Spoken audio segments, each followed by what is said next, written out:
Carol's knees gave out the moment she tried to cross the room. She caught herself on the bedpost, fingers digging into carved wood, whole body shaking like a leaf in a storm. 4 days. She had been married for 4 days. 4 days that had rewired something deep inside her. "I can't even stand," she breathed, voice barely a sound in the silence. The door swung open. Kang Hyun-woo filled the frame, suit immaculate, expression unreadable as stone. His eyes travelled to her trembling legs, and something moved across his face, fast, like a shadow behind glass. "Did I hurt you?" His voice came low. "Don't." Carol stopped him, pulling herself upright through sheer stubbornness. "Just answer me this. Why did 2 women before me disappear without a word? Why does this room have a control panel outside the door? And why does every person in this house look at me like they're already planning my funeral?" He crossed the room slowly, and that's when she saw it. The same exhaustion she carried. The same shame she couldn't name yet. "Because I am broken in ways that can't be fixed," he said quietly. "And by the time you fully understand what lives inside me, leaving will feel too late." 3 weeks earlier, Carol Okonkwo was sitting in a matching agency office in Abuja, reading a contract with hands that wouldn't stop trembling. Her father's dialysis bills had swallowed everything. Her sister's university fees had been deferred twice. The landlord had stopped being polite. The agent across the desk had the smile of someone who knew you had no other door to open. "Mr. Kang is exceptional," she said warmly, sliding documents forward. "CEO of KH Neurosciences in Seoul. Extremely private, extremely generous. Full medical coverage for your father, tuition for your sister, and a monthly remittance that will change your family's life." Carol flipped through the pages. Why does a career neuroscience billionaire need a wife from a Lagos agency? On page 11, a clause stopped her cold. Bi-weekly physiological assessments to monitor compatibility and physical endurance levels. What exactly does that mean? "Routine wellness checks," the agent said, not missing a beat. "Mr. Kang values health deeply. It's standard." Carol signed. When survival is on the table, questions feel like a luxury. The estate outside Seoul rose at the end of a private road like something dreamed and then regretted. Mrs. Lim, the housekeeper, greeted her with a bow that was perfectly correct and completely empty. "Your suite is on the 2nd floor. Mr. Kang's is on the 4th. The east wing and the lower level are not for guests." "I'm not a guest. Where is my husband?" "Mr. Kang keeps late hours. He will come to you when the time is right." That first night, Carol moved through her suite slowly. Gorgeous. Freezing. She pressed a palm flat against the wall beside her bed and felt it. Dense, padded, sealed against sound. At 1:30 in the morning, she heard heavy footsteps outside her door. A mechanical latch clicked. Then silence so thick it had a texture. On the 5th night, sleep refused to come. She padded downstairs toward the kitchen light and found him there, standing at the counter bare-chested, both hands gripping the marble edge, head dropped, breathing in controlled bursts like a man fighting himself. "Are you all right?" His head snapped up. His eyes were dark and burning, and something in them made her stomach drop. "Go back upstairs. I have been in this house for 5 days, and you've treated me like a roomer. If this marriage means anything, at least have the decency to face me, Hyun-woo." His jaw tightened.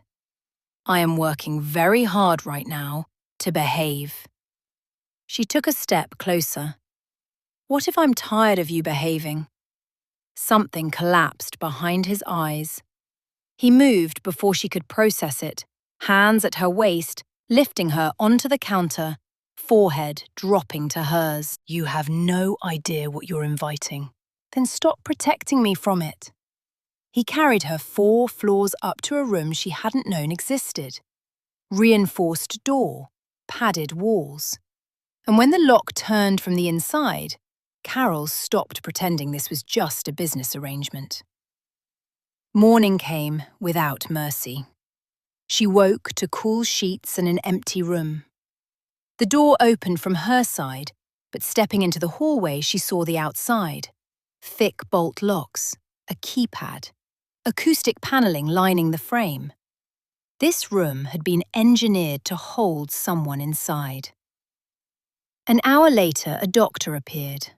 Dr. Park Seo-jin, precise, clinical, carrying a bag and zero sympathy. Mrs. Kang, I'm here for your assessment. Assessment for what exactly? Dr. Park set a supplement case on the dresser. Your husband participated in unauthorized neurological trials 7 years ago. The compounds permanently altered his limbic regulation, chronic physical hunger, acute insomnia without physical closeness, sensory hypersensitivity. His previous wives were unable to sustain the demands. Both left before the 6-month mark. Carol felt the chill move through her slowly. So I'm here to be his treatment. You're here to be his chance. These supplements will help your body withstand the physical toll. Without them, the strain will accumulate. Get out of my room. That night, she walked into Hyun-woo's office without knocking. The trials, the hunger, the room with locks on the outside. You knew all of this, and you let me sign a contract. He turned to the window. Would you have come if I had told you? That's not the point. Yes, it is. His voice cracked at the edge. I needed you to come. I needed someone to stay. And I knew the moment I said the words out loud, you'd look at me exactly the way you're looking at me right now. She stood there with her anger and her pity tangled together. I won't leave, she said finally, but you will never deceive me again. He looked at her like she had just pulled him back from somewhere dark. Weeks folded into each other. Carol learned Korean in the mornings, walked the city grounds with quiet bodyguards in the afternoons, and surrendered her nights to something she had no language for. His need was relentless and consuming. She took Dr. Park's supplements to keep pace. Her body grew tired in ways sleep couldn't fix. Her reflection began to look like a stranger. Then his mother swept in from Busan. Kim Soo-yeon, Chanel and cold precision.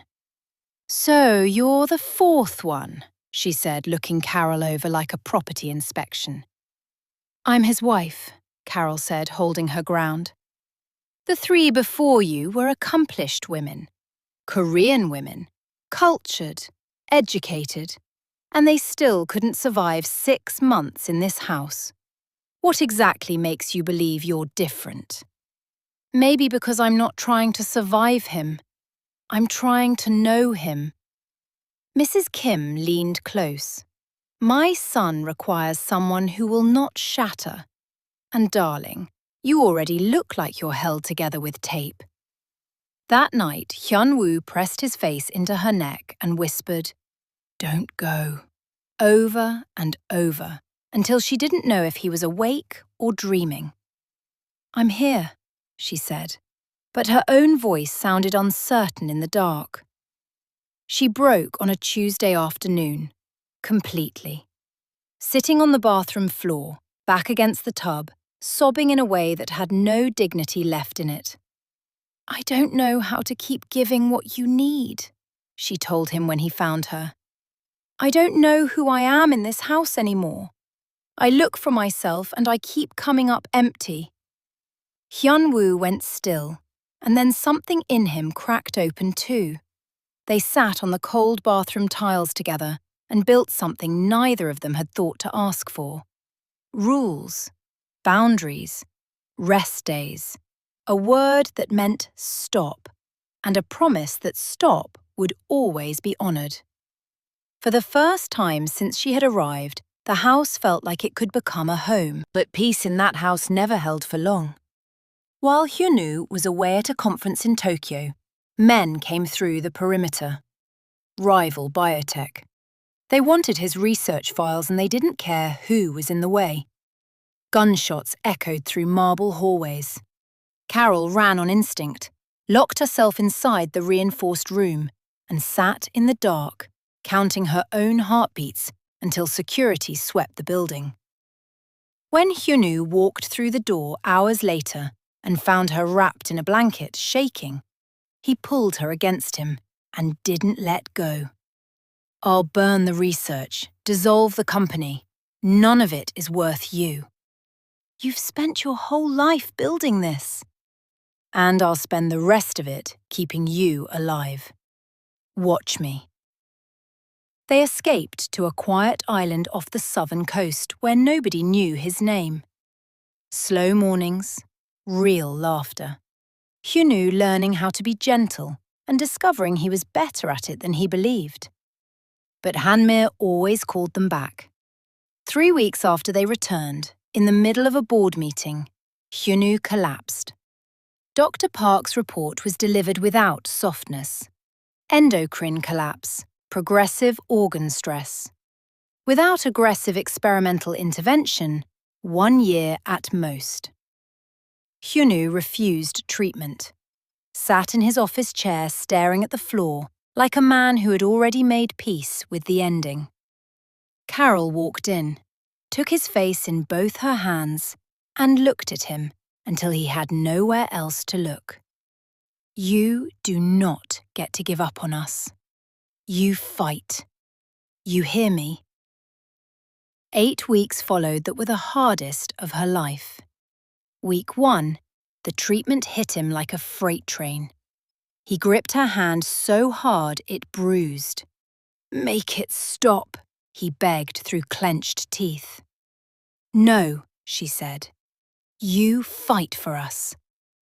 Week 3, the hunger vanished entirely, and something worse replaced it. Blankness, a hollowness behind his eyes. What if I come out of this and there's nothing left of me? He asked one night, voice completely flat. Then we figure out who you are now, and we love that person too. Week 6, he tried to push her out, told her to go home to Nigeria, told her she deserved someone uncomplicated, told her he wasn't worth the cost. I didn't hold this house together just to walk away when you need me most, she said, and refused to move.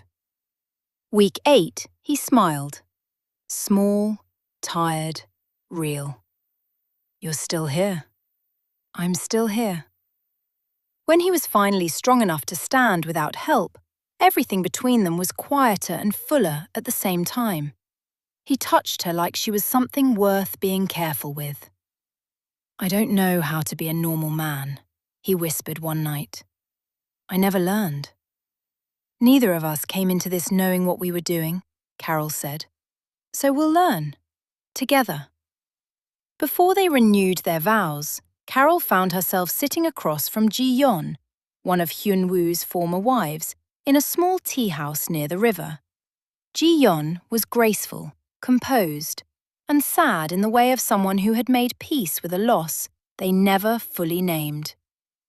He didn't mean to take so much, she said carefully, but love with him is like standing too close to a fire. You don't notice how much of yourself is gone until you reach for something familiar, and your hand comes back empty. Just don't disappear trying to keep him whole. Carol wanted to tell her she was wrong, but some nights, staring into the bathroom mirror, she understood exactly what Ji-yeon meant. They renewed their vows in the garden on a grey morning with no guests except Mrs. Lim and the bodyguards who had quietly become family. "I choose you," Carol said, "not because of what I signed, but because you are mine, and I am yours, and that means something." "I choose you," Hyunwoo replied, voice rough. "Not as a solution, as my wife, as my home." On their first anniversary, he led her upstairs with his hands over her eyes. When he let her see, she stopped breathing for a moment. The reinforced room, his room of shame and hunger and locked doors, had been gutted and remade.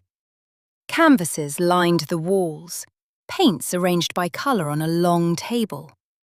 A wide window cut into what used to be a sealed wall, letting afternoon light pour across the floor. "This was the place I was most afraid of," he said, voice thick.